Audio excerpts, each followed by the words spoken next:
Okay, inside this video, I'm going to give you 4 habits that you're either going to need to break or create to lose that spare tire really quickly.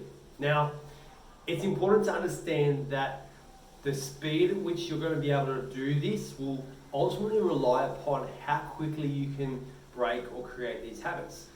Some people won't create them as quickly as others due to life circumstances, and all this information inside this video should be taken as general, as it's not specific advice for you. Now, with all of that out of the way, let's crack on into it.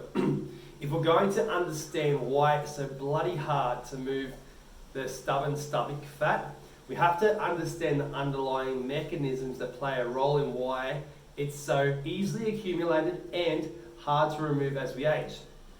There's a clue in that as we age, we lose muscle mass. And this is the underlying mechanism that a lot of the things we associate with being old come back to. So if you think about how we find it hard to lose body fat as we get older, if we think about how we get weaker as we get older, it all comes back to that age-related muscle loss. So the 4 things that I'm going to talk about today will directly address this. And when you directly address this, not only do you lose that spare tire, but you keep it off, okay? So it's not one of these videos where you're going to lose it in 6 weeks and then you'll put it all back on. Okay, so the first thing that we're going to talk about are liquid calories. Liquid calories are really easily absorbed by the body. They're utilized really easily. And if you're not actually expending those, then they're going to be stored. And guess where they're going to be stored? They're going to be stored right here. And that's the first place that it goes because that's the easiest place for your body to kind of dump it. That's good news though, because it is also the easiest place for it to be moved away from. Stomach fat is very mobile, and I've had clients in the past who have implemented just this strategy, and the fat from their stomach has literally melted away. Not completely, not 6-pack abs, because there's other things that you need to address to get to that stage, but they see a significant tightening of the waist. They start to see their belt size drop or their jean size drop and so forth. So liquid calories. What are liquid calories? Well, anything that you drink that has energy in it. So this is juice, right? This is the additives that you'd add to your coffee, like sugar, syrups, milks. You've got alcohol, okay? They're your main ones. Now, you don't necessarily have to go cold turkey. In fact, I advise against that, because if you go cold turkey, then you don't really know how much you can get away with.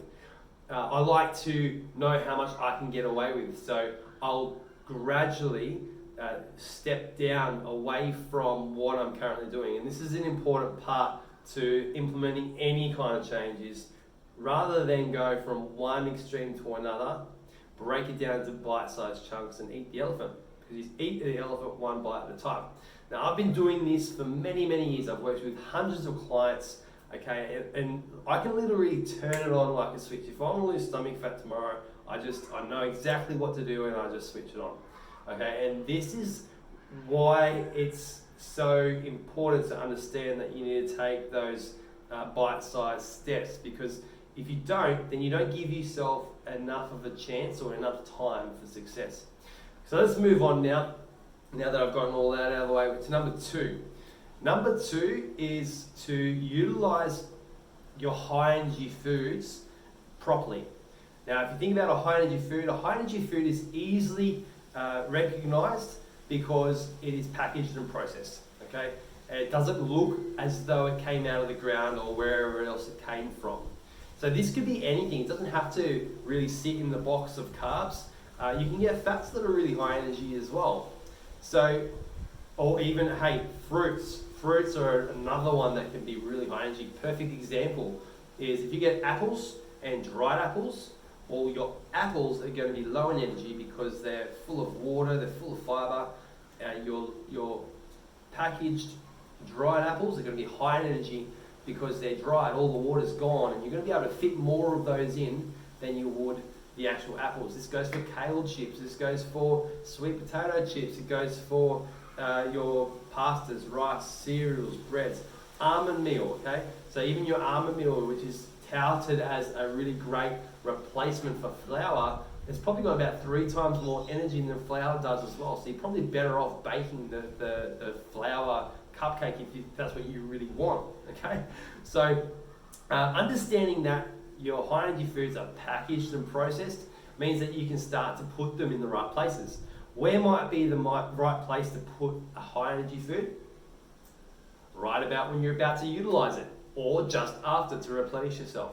In fact, I have people come into the gym and they have have a workout and they don't necessarily feel like they're performing really well. And it's often because when they start working out of the gym, they think they've got to eat healthy and they avoid the high energy foods, and therefore they get weaker, they don't get fitter, and they really struggle with the gym, and they don't end up actually making the gym a habit. Which leads me now into my second one. So just to recap, limit your liquid your liquid calories, limit those. The next one is to use your high energy foods and eat them around times when you're going to utilize them. Number 3 is all about protein.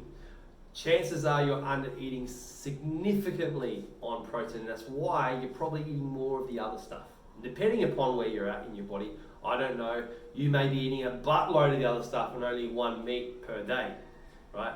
And then that's typical in Australian culture. It's breakfast, cereal for breakfast, or toast, or not even anything for breakfast, and then morning tea is a coffee and a muffin, and you've got lunch, which might be a sandwich or a salad, if you're lucky, salad without chicken, or maybe some chicken on there if you're in a rush and you've found some place that you can get it. And then your afternoon tea might be a snack and some nuts or something else like that. And then we sit down for that meat meal. Right now, unless you're vegan, then you should be incorporating meats and a variety of meats throughout the day. In fact, the leanest people that I know eat meat at breakfast. Okay, so chances are that you are under eating on protein, and you might need to increase that by 2 or 3 times. But do you do that today or tomorrow? You don't. You take the advice that I gave you at the start of the video. That is to just gradually increase it over time. Because if you start just like timing it by 2 or 3 in the day, well, you're going to be pretty like bound up, and you're not necessarily going to feel all that comfortable either. So that's number 3. Number 4 is, now that you've got all of these building blocks in place, now that you've got rid of the crap, you've demolished all of those bad habits, now you've got the building blocks in place, the really good quality ones, what do you think we need to do with them? We need to build them. We need to put them in the right spot. Now, putting them in the right spot requires the right type of work. You can't just go to a building site and throw bricks around and expect to have a house at the end of it. So you need structure, you need routine, right? You need a kind of a plan with some progression towards a specific goal. You need, essentially what I'm saying is resistance exercise, a periodized linear, it's a mouthful, a linearly periodized strength program that is designed to build strength and also maintain muscle mass. Right? And if you implement all 3 of those things that I talked about earlier, and this final one, you've got yourself the perfect storm for slowing down that aging rate and living a lean, strong, happy, healthy life.